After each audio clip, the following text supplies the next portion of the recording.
Welcome to the Motocross Supercross Podcast.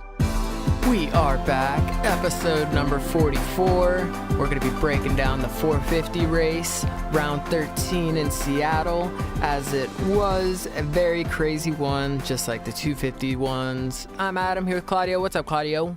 Yo, yo, yo, yo, yo.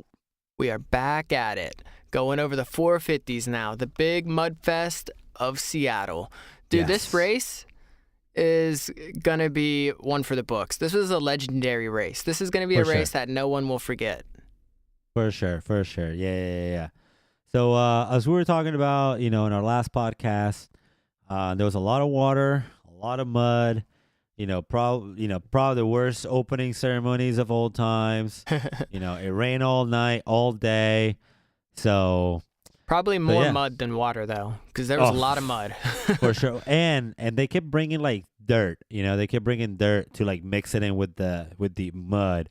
So they made it really, really sloppy. I think they could have done, I don't know, this is just me, and I could be way wrong, but I think they could do a better job of drying that track up. As a former owner of a track, I know. Yeah. As I know a about former drying worker tracks. at your track. But I think like obviously what you did back in the day is first, drain all the standing water, right? That's like step one. Yep. Drain all the standing water. And then also before it got really rainy, like before it even rained and you knew it was coming, you would just, level out the track. You'd made a slope out of it, yeah, so it like drains out. Exactly. Yeah. But one thing that I think they could do is add some kind of like jet blower or something they can just like ride around the track that like, helps dry it up. Like There's got to be something like that. No? Is that crazy? No, it's pretty crazy, but the way that the water was coming down, which was pretty much all day, there was nothing they could do about it. I don't even know how they raced, dude. It was intense. All of the riders looking like 50cc riders out there, for sure. Yeah, I guess since it rained all day, there's really nothing you can do. But, like, I guess if it stopped raining, then, yeah, there's probably more you could do to dry it up. Yeah, if it would have stopped raining and the sun would have came out, it would have definitely been a different story. But, water and water and water and water, and you still have to race. Yeah, there was nothing really that you could have done, besides just get wet and make sure, pray for the night to be over quick. Yeah, that's right. That's what it was. You can't do anything except get wet. That's right.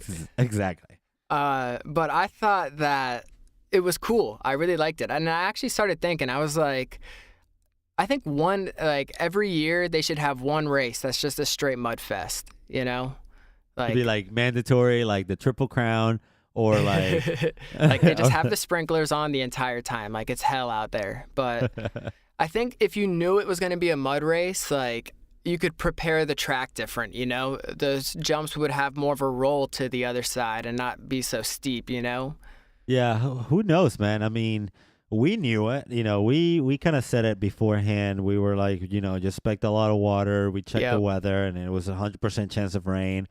So I don't know. I don't know what's going on with the Dirtworks people. Well, I know they built the track. They had the track built by like Tuesday or something. Like they had it built like really early, and then they had it covered up too because they knew it was going to rain. But I think if you know it's going to rain, do you think maybe like I know we in our last podcast we talked about how they took that whoop section out for the main events. Yeah. But maybe like make other big changes.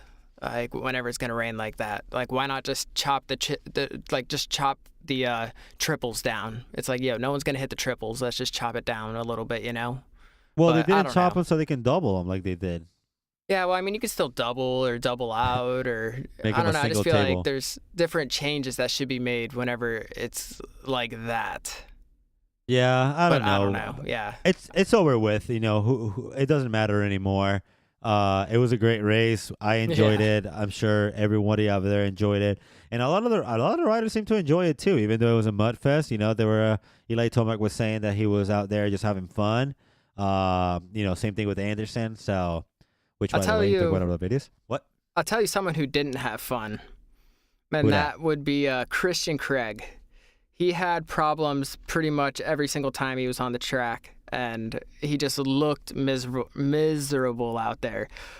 He posted a photo on his Instagram of his face, and right where his face and goggles should be is just big clumps of mud. He looks like a fucking monster, man. Oh, with the helmet? Yeah. Yeah, that's a so sick crazy. picture. And he said, wondering why my neck was sore when I woke up this morning. Then I saw like this pic. like 50 pounds of freaking just, mud on his helmet. He just did not enjoy it like Plessinger and Tomac kind of did, but that's what I'm saying. Some people really get into it. Some people, it really sucks. And whenever I rode, I was one of those people that it really sucked. I never enjoyed it at all. Yeah. All right, so you want to jump into this? Yeah, I was going to say, you ready to jump into Heat 1? Yes, sir. Oh, actually, no, I'm not, because I just wanted to say the practice times. The fastest qualifier was Jason Anderson. Also, video him crashing. You can go to our Instagram and check out some of our other videos too at MXSX Podcast. Or go to his. Yeah, or go to his. Our video is also on his page too. And if you know him, let him know to give credit where credit's due. We work hard. I mean, we work hard to edit and put him up and all this stuff so everybody can enjoy him. Just give a little credit, Jay. Just a little credit. El hombre. I know our watermark's on there, so I mean the credit's there. It's kind of there. It's there. People know. But anyways, people know. Just a little heated on that one. Yeah. So all right, Jason Anderson had that first fastest time, and then Malcolm Stewart there second place. It was looking like he could have a pretty good night. Yeah. Like that's what you think about the mud. Like some of these people who haven't done as well, maybe they can have a better opportunity in the mud. I was thinking about Chad Reed a lot whenever I thought of this. Yeah, Brock Tickle also, he got the fourth fastest lap time. So. Yeah, Dean Wilson was up there. Yep. Christian Bowers. Craig, yeah, he was seventh. Josh Hill making his little debut of this year. Yeah. He was 12th. We debated whether he was going to get top 10 or not. I think we both agreed that he could. Yeah. So that might not I have don't know if when I agreed I was thinking about Mudfest. I was just thinking about overall. Yeah. I mean, it's easy to change your picks now, right? But did you see the picture that he posted on his Instagram of the bike stand? No, I did not. It looks like he's subbing in for Barsha, right? Right. So it looks like they just grab all of Barsha's stuff and just kind of stamp a 7 in front of it. No. Yeah, it's pretty funny because you can see the 51 is one some type of writing, and then the 7th is a completely different thing. So yes. It's pretty funny. You should check it out. Yeah, I'll have to check that out for sure. So I forget what I was gonna say. I felt like it was important, but maybe not. Anyways, let's just jump right into this. We'll get into that other stuff later. On the start of this one, the gate drops. One rider goes about 2 feet and stalled it, right after the start. It was just bruh. That was Jaron. I thought that was worth talking about because he didn't even make it 5 feet. It was 2 feet, and that was it. If he was any shorter, they would have, whenever they put the gate up, he would have been on it, would have lifted his ass up. But he barely made it. So I don't know what happened to him. Just a little trigger happy. Just jumped the clutch. Yeah, a little premature. Pop of the clutch. But Webb got the whole shot. He was followed by Muskin, Tickle, and then Malcolm Stewart right there was in 4th, and Josh Hill was right there in 5th. I was like, all right, here we go. He's going to do Coming it. in super hot, too. Oh, yeah, super hot. He wasn't, and he kept talking the whole week. And every interview I saw him in, he just kept saying, I just can't wait to get out there and rub elbows with them and rub elbows and rub elbows with the guys. And, oh, yeah, I'm really looking forward to get out there, just having fun and rubbing elbows. I was like, all right, he better rub someone's elbows, how much he's talking about it. Yeah, he right at the beginning of the race, we got the whole shot, blah blah blah. Like you said, Cooper Webb had the whole shot, then Yeah. followed by Muskin, Tickle, Bowers, and then Stewart, or not Bowers, Stewart, and then Josh Hill right behind him, just kind of doubling into Stewart. I don't know if you noticed that. Yeah, I did notice that. And well, okay, so Marvin at the end of that like first rhythm section, he got caught in that inside rut. It was like a really deep. It was like a deep rut, and he doubled on the inside of that rhythm section, and Malcolm was right behind him, and he was also able to do the double. So it looked like they were gonna pull away. But whenever Marvin got caught in that inside rut, like Malcolm was right behind him. I don't know if he's in the same rut or just he was just right behind him. So he pretty much just had to wait. And then Josh Hill was able to get one of these doubles, and he almost passed him. You see him, like he just comes flying into the frame. But yeah, Muscan, Webb, Malcolm, Josh Hill, Bowers, Tickle. That's kind of how they were running for a little bit. Yeah. But then Webb went down like after the finish. Yep. So then he, started fading. He went down. He went down very, very. I want to say in a silly way. Like he just kind of slit. Dude, every crash was so silly looking. It looked like they were on like ice out there, just like whoop, whoop. That's true. That's true. Like all of these falls should have came with like sound effects. Whoop, hee, ah, like just the way they were falling. It was just so like comedic. We should make one with like the blue shell from Mario Kart. Ah, mamma mia. Dude, that's where it's like they're hitting like banana peels out there. They just spin around in a circle a couple times, and then they're good to go. Yeah. That's pretty good. That's not bad. That's not bad. Bowers, he's coming back. He catches Malcolm after like a small mistake. They're both able to hit that like double. It was like rare to see people like hit doubles throughout the night. To see any jumping at all. Yeah. And they're tired. You like have to hit the jumps and stuff just to get like the big shit off your tires because it was just caking on there so big. Yeah. You could see it on McElrath's tire when he was stuck and they were like pulling him out. It was just like you got like your wheel, whatever it is, like 20 inches and then you have like another 4 inches of like mud just caked on top of it. But Bowers made a really sick pass on Malcolm. Because he was like, Malcolm's kind of doing this like inside line thing, trying to protect it, and Bowers is on the outside, and he's like way outside, and then he cuts way to the inside, right in front of Malcolm. It was just legit. It was like one of the best passes probably throughout the night, just in the mud, just really just cut right in front of him. It was cool. That's kind of as exciting as it was with the passing situation and stuff. Not really any like block passes or anything. Everyone was pretty much in their own space and trying to pass each other clean. Yeah, Muskin also with a quick pass on who was it? It was early on too. I want to say it was on Stewart, but I can't remember. But he made a quick pass too for that lead.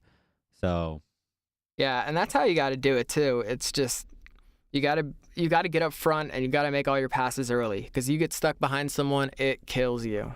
Oh, definitely, especially with all that mud. That was Brayton because Brayton was all the way back in 12th place. He passed Cunningham for 11th, who had a bunch of problems.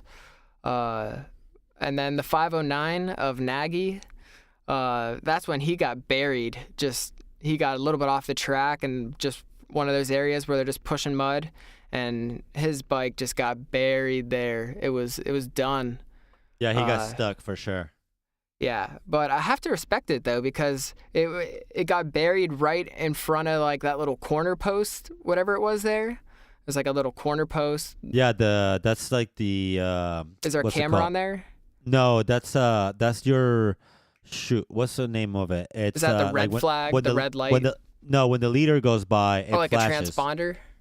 Well, not a transponder, but it like tells the crowd like who's your leader. Oh, just like the pole, just like a pole. Like whenever the leader goes around it just kind of like flashes, so you know that's like who's the leader is and where is right there. So. Yeah, well, Nagy, he was in a qualifying spot. I forget exactly what place he was in. He was up there. He was. I want to say he was like 5th or something. Yeah, he was definitely like top 5 for sure. So he's up there whenever his bike gets stuck, and I respect it because he was he was like trying to lift that post up because I think the front end of his bike got buried like underneath the end of the post or something. I don't know. He was looking for really something. Weird. Yeah. But yeah, he was like trying to lift it up, and he's like, "Oh shit, there's no way I'm lifting that up." But we did get to see him. He had to go to the LCQ after this, but it was a good ride for him. He got some TV time, and during the 250 LCQ, they did a little interview with him.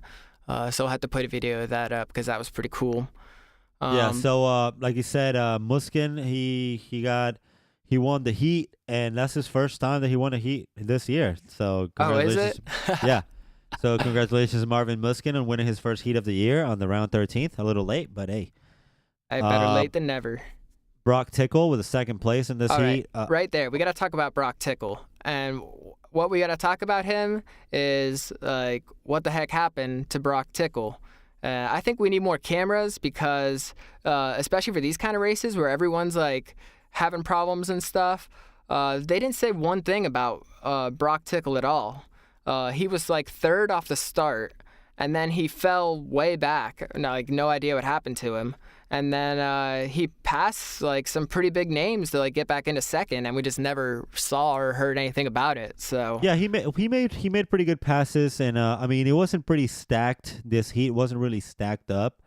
There's a good big names, but no one, Yeah, I mean like Bowers and stuff though, like dude, Malcolm. Bowers been getting 14th place in the last 5 races on a factory ride, so you can't tell me that's a big name. Yeah, well, I would still like to know what happened to him, Justin Brayton, that's a big name, and it's not even a big name, That's a big name. That's probably the biggest name that he made a pass on. Yeah. Well, Cooper Webb and Stewart, but yeah, but still. I'm saying, I would still like to see and know how those passes went. They could have been really sick or something, For sure. But yeah, so that was my only take. I wish we just knew more. There was so much going on this race, and I just wanted. That's the one I wish I guess I just got to be there for races like this because the cameras can't do it justice. No, especially with all this mud, you don't even know who's who, Exactly. That's why you got to rely on the announcers and stuff to, give it to us, Jeff and Ralph. Yo, Jeff. All Jeff kept saying was, you got to stand on the pegs. Stand up on the pegs. If you stand up on the pegs, you'll be able to control the bike better, and blah, blah, blah, blah, blah. See? Standing up on the oh, he didn't stand up on the pegs. Yeah, well, I mean, there was like that whoop section, like nobody was standing up. I mean, there was a couple times where you'd see like Anderson or Plessinger would look like it, but even Tomac like had his like legs out, just like looked like they did look like little 50 riders out there. That was his favorite part to say it too on the whoop section. Oh yeah, every lap. Well, they only did it like 6 times, so. Yeah, they only did 6 laps. But, so Muskin with the first place, Tickle with second place, Tyler Bowers with third, Malcolm Stewart with fourth, Cooper Webb in fifth, Josh Hill in sixth, Cedric Sabiris in seventh, Justin Brayton in eighth, not the best for him this year. Henry Miller, especially how he's been coming, Henry Miller in ninth, Benny Bloss in 10th, just missing out. Yeah. And that's about it. Alex Ray out, Kyle Cunningham to the LCQ, and then Alex Nagy, who we just talked about, also to the LCQ. Yep, and number 181, Dustin Pipes, penalized 3 positions for cutting track in Section 8.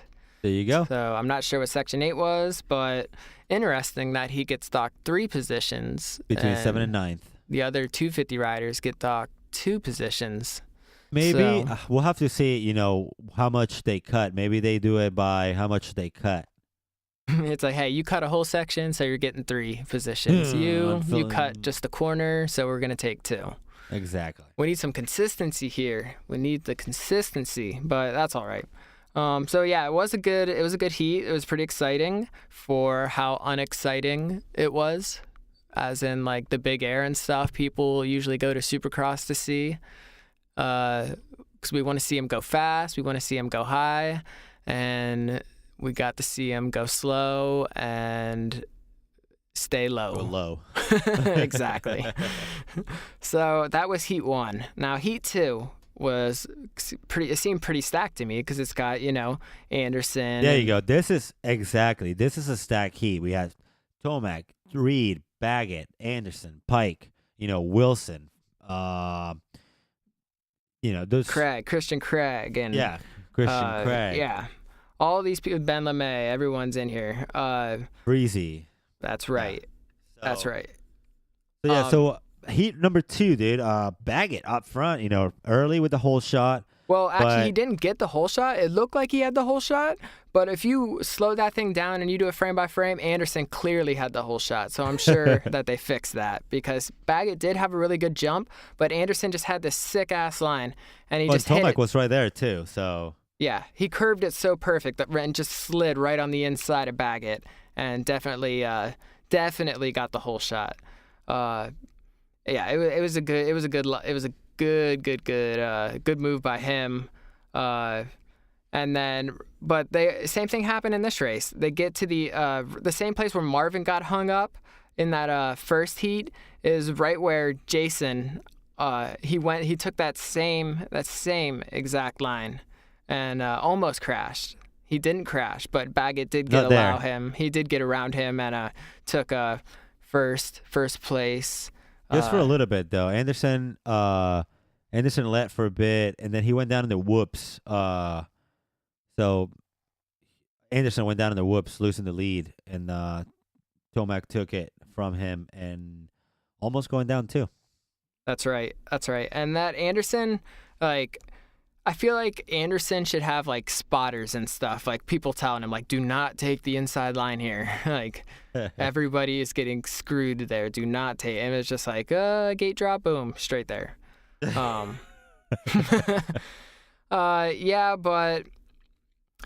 was when Anderson fell. I was just I like his style. Anderson's style was just get up, go as fast as you can. When you fall, just get up as fast as you can, and then just go as fast as you can again. It was just he was just ripping. He was just going for it. Ballsy, dude. Especially after going down in the whoop section. That throttle is muddy as shit. You know, it's just wet. Your glove is probably super wet.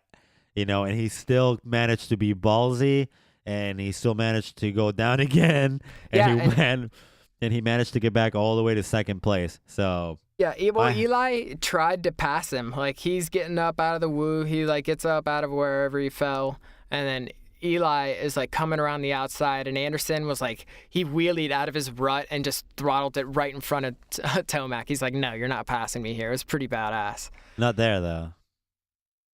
Yeah. No, there. I'm saying, he's not going to pass him there, but he definitely passed him later.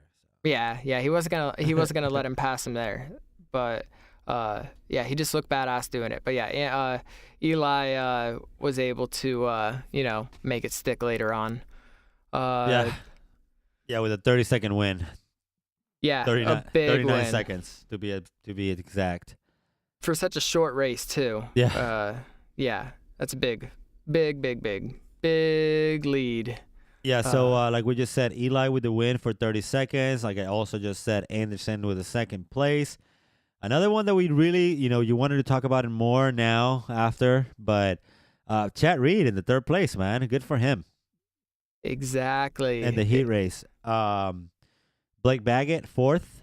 Weston Pike in fifth, who also I feel like he had a lot of problems that night. Or, Austin Politelli in sixth. Dean Wilson in seventh. Vince Freezy in eighth. And then Ben LeMay with the last spot in ninth. Yeah, in this race we saw Christian Craig, he called it quits. His bike was still running, and not really sure what happened. He just got frustrated or what. Yeah, but I want to say he probably got frustrated. He took the DNF, and he was just like, fuck it. I've probably gone down 7 times in the first 2 laps. So Yeah. So like I said, it just wasn't his night. You could tell it was just he looked frustrated. He just looked off rhythm. He just didn't look like the Christian Craig we've been watching the last couple of races. Yeah, he just couldn't get into it. I'm sure that mud was about 99% of that. Maybe he's expecting a lot more vloggers. Who knows, man? There's a lot of things. Maybe the kid's misbehaving. Who knows? That's right. We'll have to watch the vlog, see what's going on there. definitely have to wait and see what's happening there. But yeah, just a couple things that I wanted to talk about was Ralph and Jeff.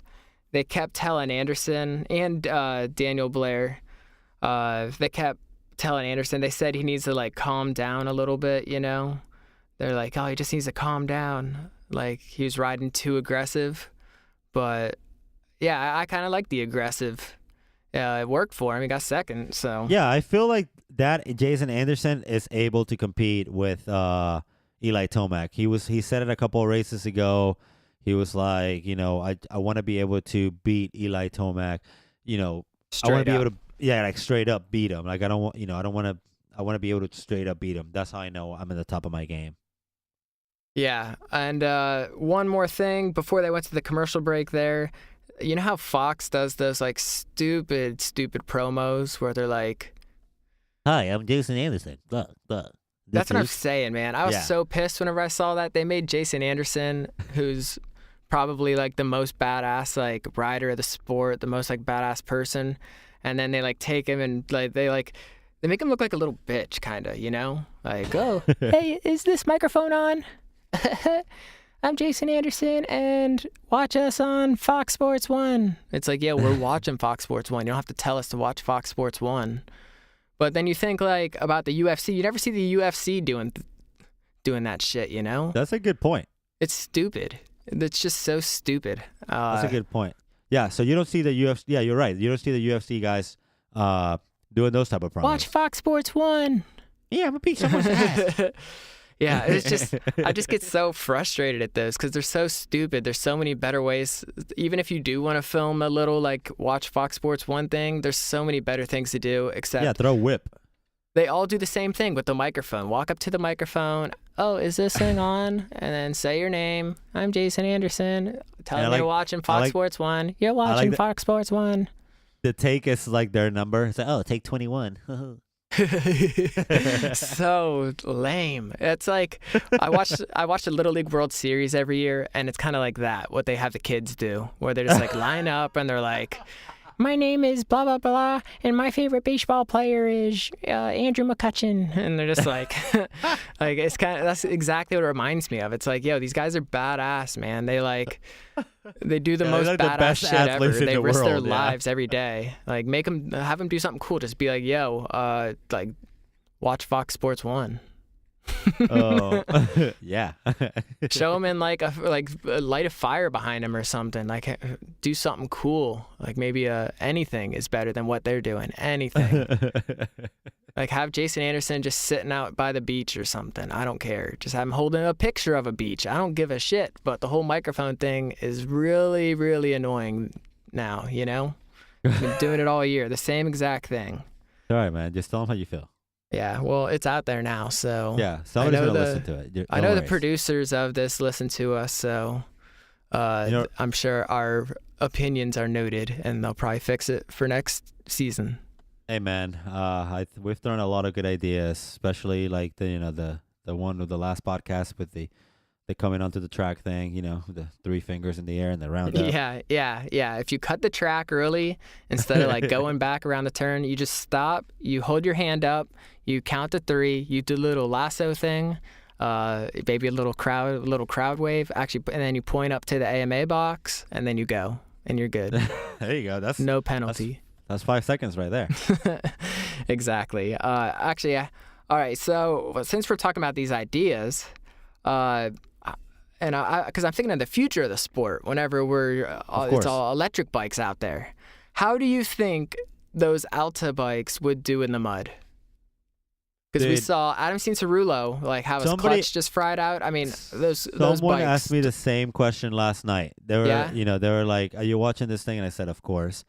And then they were like, why do they? They were asking. What did they ask me? They were like, why do they need to?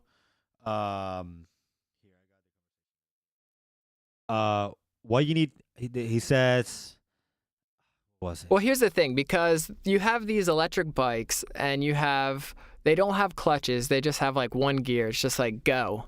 So I mean, I haven't really seen too many videos of the Altas, but I know they rip. We seen them rip at the Red Bull Straight Rhythm too, but I haven't seen them in the mud or like in a woods race. This is what he says. He said, "Hey man, what happened to the track?" And I said, "It's raining. It's been raining all day."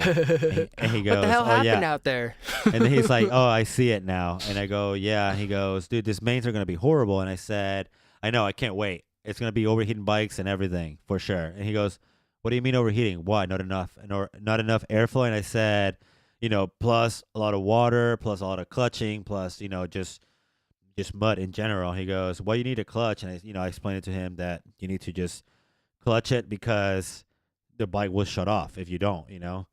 And then he goes, "I'd like to see an electric bike deal with the real, with the mud, being lighter." And I said, "I don't know if they'll, I don't know if they'll they'll be able to make it." And that's funny that you bring this up about the electric bikes. I don't think they'll be able to. I don't think they'll be able to make a lap around that track last night. Yeah, because that's brutal. But I'd like to see, because I have no idea. And actually, I don't think those electric bikes. I think those electric bikes are actually even a little bit heavier. So.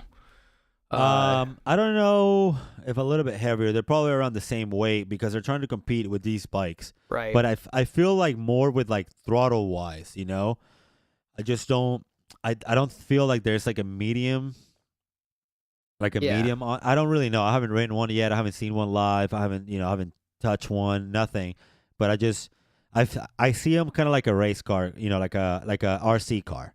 Yeah. It's just crazy. I have no idea how those bikes would compare in that kind of condition. So that's definitely something to think about. I would love to see that. I also don't know if this sport will be electric. I think there will be a whole new class and a whole new championship of Alta or electric bikes, because really? I know there's more than one electric bikes now out there. I know Harley Davidson but they team up with an electric bike company as well. So there's going to be a couple of brands, and I just don't feel that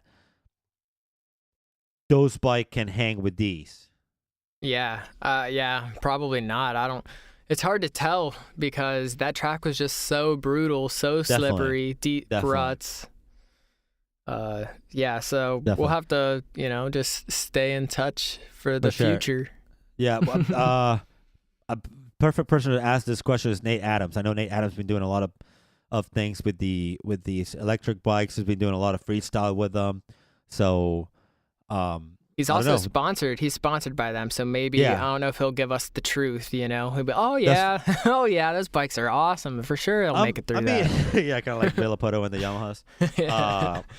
I don't think they're crap. I don't think they're crappy. I just don't think they'll be able to survive in the weather. I'm sure they have to be waterproof, but just. I don't know. That's a lot of water, man. Yeah, it was just weird because Adam Cincerulo's clutch burnout, and then these bikes don't have clutches, so you wonder. But that little motor will probably just burn from spinning. I don't know, dude. Something I don't think they'll be able to. I will love to see it. Believe me, I will love to see it. We'll have to ask an expert. We'll have to hold that question for the experts. For sure. I'm gonna put a pin on it right now. Here. Boop. All right, well, let's run through this 450 LCQ and main. Yeah, so LCQ, dude. LCQ, there was nothing really to talk about. Yeah, not too much. Adam Enticknap did not start. Not really sure what was going on with him, but he said, like I said, he was on my fantasy team, so, that really sucks. That's a really bad pick. Yeah. That's horrible. He's only made one main this year. No, I think he made the last two, and he was 15th fastest in qualifying. I was like, all right. Sorry. And he was second faster too. It wasn't like he was just a little bit faster. He was he's made two main events this year of all of them. Sorry. Well, but yeah. So Christian Craig and his first 450 LCQ ever. So congratulations. I don't know if you're supposed to congratulate someone on that, but yeah. So that was his first LCQ ever. He ended up getting second. Benny Bloss and Christian Craig up front. Real quick. Yep. Benny Bloss with the win. Christian Craig in second place. Nick Schmidt in third place, and Colin Jern in fourth place, man. Yeah, it's crazy. And who we talked about earlier, Nagy. I want to get his Alexander Nagy, 509, who got buried. He was running third, and then he went down. So he. No, that was awful. I was really pulling for him. Yeah, did not finish for him. Kyle Cunningham, seen him in a bunch of mains this year, did not finish. Yep. Alex Ray coming back after his injury. He was 2 laps down, got 15th place, did not qualify. Catanzaro, Bubba Pauly, Carlin Gardner, who's made it in the past couple weeks, did not make it. So a couple fresh names. Just Colin outside the bubble. Jurin. He finished pretty close too. Who? Carlin Gardner. Yeah. Crap. He finished 5th place, but he only finished half a second behind 4th place. Yeah, so that is a good. It was a good run for Colin and Nick Schmidt, who we've seen a lot in previous years. Not so much this year, but he was back and he looked pretty good. 3rd place, made it in. That's all that's important in this race. That's right.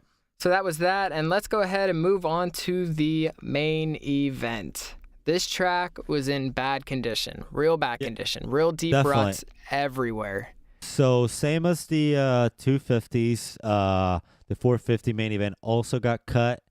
They did 12 minutes plus a lap. I want to say it was 12 minutes. I want to say it was 11 minutes actually, but I think it's 12 minutes plus a lap that they did. They cut it too. So that's kind of cool and kind of sucked, but somebody was definitely happy that it was only 12 minutes plus a lap. Yeah, probably everybody.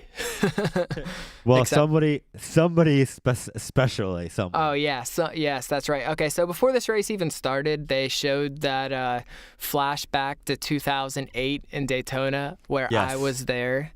I was there. Were you there too? Yeah. Yeah. Okay, so Chad Reed dominating in the mud. It looked like he was on another level from everyone else, just dominating everyone. 2 turns before the finish line, bike dies.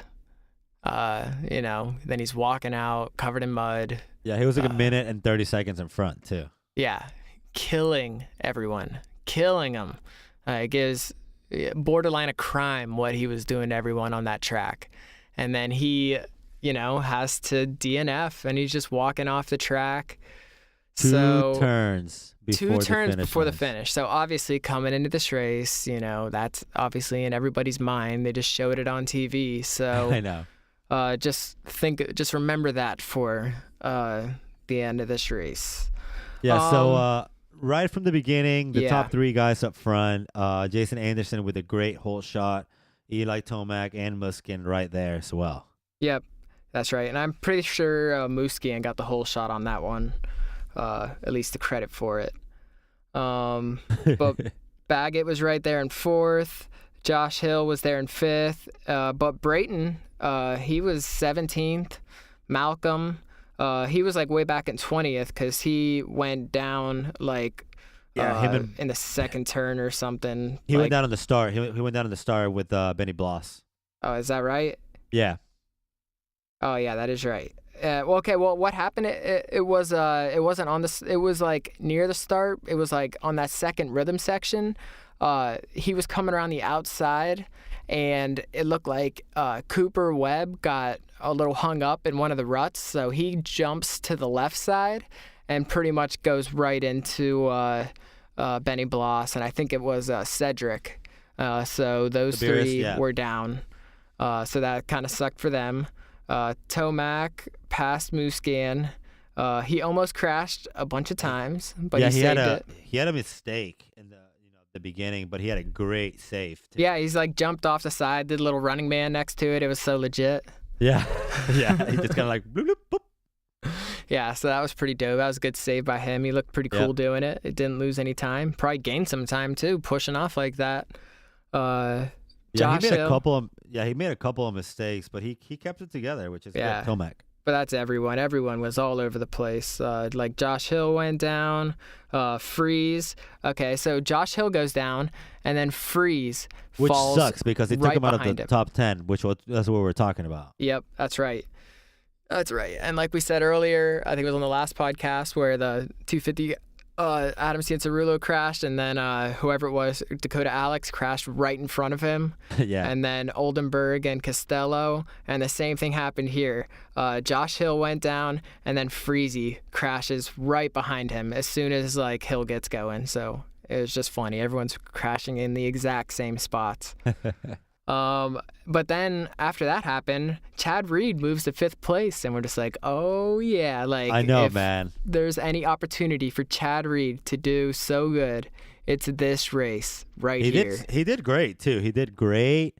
He kept, his composure. He was actually, with a good rhythm. He was there. He was battling with Tickle, I want to say. Yeah, he was right there. He looked fast. He had his goggles off. He did have his goggles off. Yep. Like, I don't know, man. That's a risky move there. But Yeah, but if you think about it, it was definitely a risky move. But he's a vet, man. He knows what he's doing. yeah, such a veteran move. Such a veteran move. But the thing is, like in those mud races, once you take that goggles off, it's almost like a euphoric feeling. It's like seeing for the first time ever. Everything's so clear. Oh, for sure, man. Plus, it was probably they're probably getting foggy too. And it's cold and stuff out there, so all your breath is so hot. Yep, that's right. And then your mud is clogging up all the vents and stuff. Exactly. So the mud is clogging everything. It's cold. You're fucking hot. So yeah, there's got to be a reason why he did it. But so while this is all happening, Anderson's out there dominating in first. Tomac makes a good inside pass on Musquin.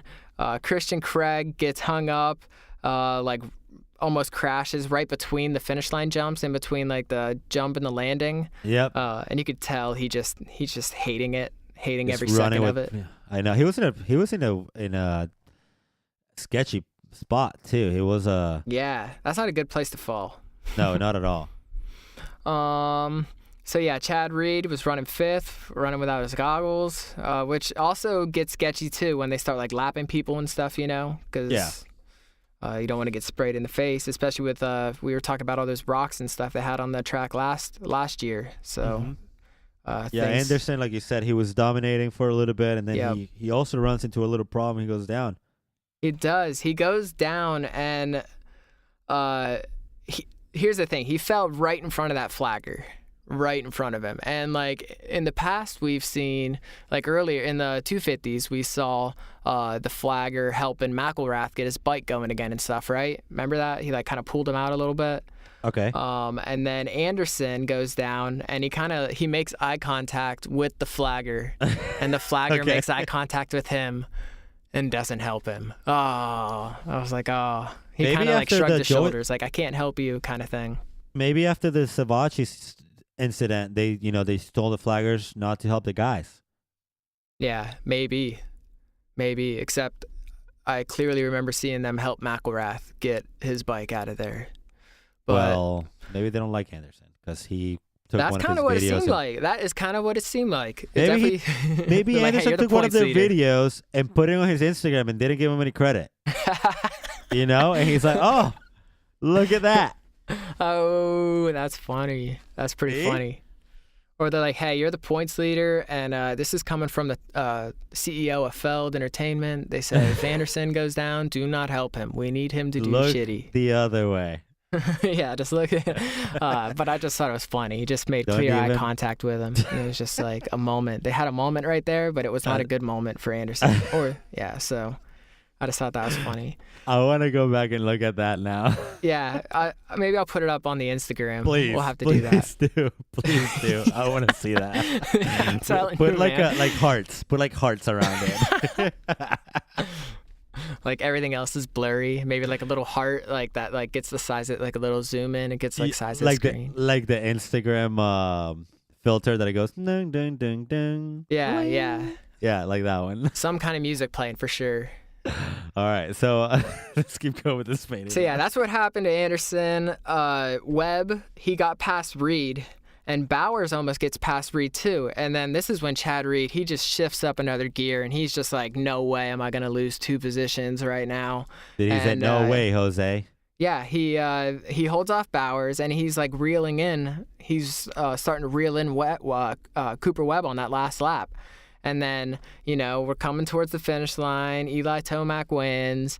And then Chad Reed, his bike starts smoking, Oh, shit. A Yeah. lot of bikes start smoking, actually. It looked like a freaking war zone out there. No, he had a fog machine on his. Yeah, he definitely had a fog machine on his. He's going for it. It's the last lap. He's just ripping as hard as he can. The finish line is right there. The checkered flag is waving. He's going to not make it because his bike just stops moving right at the bottom of the finish line jump. But it's not over yet. Chad Reed gets off. He starts pushing his bike, and he pushes his bike just far enough over the transponder line, and he finishes 7th place. I know, which is his, he finished barely 7th place. Barely. And, the mud almost got him again, dude, but he didn't let him win this time. I think I wanted to touch up on that. Now that, he pushed the bike. I thought that the finish line was on the top of the jump, not at the beginning of the jump. Yeah. I remember seeing a couple years ago or something, they were saying how they moved it to like the bottom of the jump. It's not like the very bottom. It's like a tiny bit up from the bottom. Like the start. It's like the start of the leap. Yeah. That's where it is. It seems like, though, there should be like a clear line across the track there, or maybe put one of those like overhangs across the track there, or like not even like put an the overhang. Just have like an antenna, like something. Just Yeah. have something on there, so like it's there. Because here I am thinking that it's over for Chad, and you feel so bad for Chad. Like I was like, holy shit, not again. Like he's starting to push it. He ain't gonna make it on top of that jump. And then they're like, he made it in 7th place, and I'm like, what the fuck? What do you mean he made it in 7th place? He didn't make it halfway off that jump. I was happy. I was happy for him because I was starting to feel really bad. Believe me, I was pretty happy too, just because of the fact that this was gonna be the second time that mud's gonna fuck them up. But you had Rhino. He pushed the bike up a freaking hill all the way across the finish line, which was on top of the fucking hill. So, but not in the mud, not in the deep mud. No, but definitely a hill, long ass hill too. That was a great moment right there. That's one of the reasons this race is going to be remembered, because Chad Reed, he looked like he was giving it everything he had, because I thought for a second he's going to push it on top of that hill, but then obviously it became clear pretty quick how slippery and everything it was. He wasn't going to make it, but and then he just left it there. Yeah, just having that determination to do that, and I was just happy he got his 7th. Wasn't his 5th place that he probably deserved, but for sure. So that's this, 2 mud races, 2 times that his bike quits out on him. So I guarantee you, he's definitely glad that they cut that race to 12 minutes. Yeah, I don't know how many bikes could have made it, Well, his didn't, so. Well, technically it did. Kind of. He pushed it. Yeah. But, I mean, good job. Dude, kudos to Chad Reed. He's definitely the Iron Man of this motherfucking sport. He's the motherfucking man for sure. And they were talking about it beforehand, like before all of this ever happened. Ricky Carmichael did a little thing on him. Yeah. And then he comes out and pushes the bike across the finish line. definitely a moment to be remembered for sure in Seattle. Hey, if no one makes a movie about that moment, then I'm going to, because that was one of those moments that movies should be made of. For sure. People are going to cry in that moment too, in that movie. Yeah. Of course they are. Me too. I'm going to cry making it. Making it. What it's do you coming. think, like, Baggett and Wilson and Pike and Craig, all these people think whenever they go over the finish line jump, they see Chad Reed's bike at the bottom of it, and then they're like, what the fuck? Like, how did he beat me? I mean, it's probably kind of they got to be pissed off too whenever that happens. Well, if they know that the transponder is there, then they don't really care. So yeah, well, yeah, maybe. What if his bike? Because I think the transponder goes on the boot, so maybe on the boot or on the helmet. I think it's on the boot. Actually, it's on the front of the bike, like behind the number plate, I want to say. Oh, is it? Yeah. Okay, I was gonna say because if it's on his boot and he just like walked It up can't be on far the person enough 'cause to like trigger it- it, Yeah, but it didn't can't get be his on the bike person. there. It's got to be on the bike. The Yeah. bike's got to make it. Yeah, like something like that could be I don't know, challenged or something. But I haven't heard anything Dude. like that. And happening. even if it wasn't legit, they're not gonna say anything just because it's Chad Reed, bro. Yeah, it's a legend, man. Yeah, it's done. It's done deal. So Eli Tomac with a dominating performance. Yep. He got the win. Jason Anderson in second place. Marvin Muskin in third place. When are we gonna see someone else up there? Brock Tickle in fourth. Good for him. Probably his best finish this year so far. Cooper Webb in fifth. Tyler Bowers in sixth. Chat Reed, the man of the hour, in seventh. Blake Baggett, which was my pick for third place, in eighth place. Dean Wilson in ninth. Weston Pike in 10th. Christian Craig in 11th. Vince Freezy in 12th. Cedric Sobiers in 13th. Benny Bloss in 14th. Ben LeMay 15th. Austin Politelli in 16th. Malcolm Stewart 17th. Henry Too Miller bad. Yep. 18th. Colin Jern in 19th. Justin Brayton in 20th. Whew. Yeah, I know. We got something happened with him. Josh Hill in 21st. And then Nick Smith with a DNS. Yeah, that is definitely not good for Justin Brayton because he was sitting in like third, close to second in the points. Like he was right there. I mean, now he's in fourth. Tomac moved to third in the points. Yeah, that definitely hurt him. So Bad. Yeah. I hurt him bad. And Yeah, Baggett's, 4 points behind him now in fifth place. So it's definitely closing up for like that fourth place position. But, Definitely. Anderson has now extended his lead to 37 from 35. So he's killing it. It's Yeah, so Anderson's year. Yeah, Jason Anderson, with only 4 more rounds to go, he's got 37 points, like you just said. With he has 288. Marvin Muskin sitting in second place with 251. Eli Tomac with 220 points in third place, and Brayton, like you just said, in fourth place with 213th points. So there's still 4 races. There's still something can happen. I don't know if at this point, even Anderson he has to not finish at least a race to be able to be close. Yeah, and still he has to not finish one race and do shitty in another. Yeah. So exactly. And then, So and then as you can see, Eli Tomac did not score in the second round, and then he only scored 1 point in the first round, and then same thing with Muskin, did not score any points in the second round. So I don't know, man. There's a lot of things that could be happening, but that's it. That's it for Seattle. Again, it was a great race. It was a muddy-ass race. Make sure you guys give us a follow on MXSX Podcast on everything. Thanks again for everything, thanks guys. everyone for tuning in. Follow us at MXSS Podcast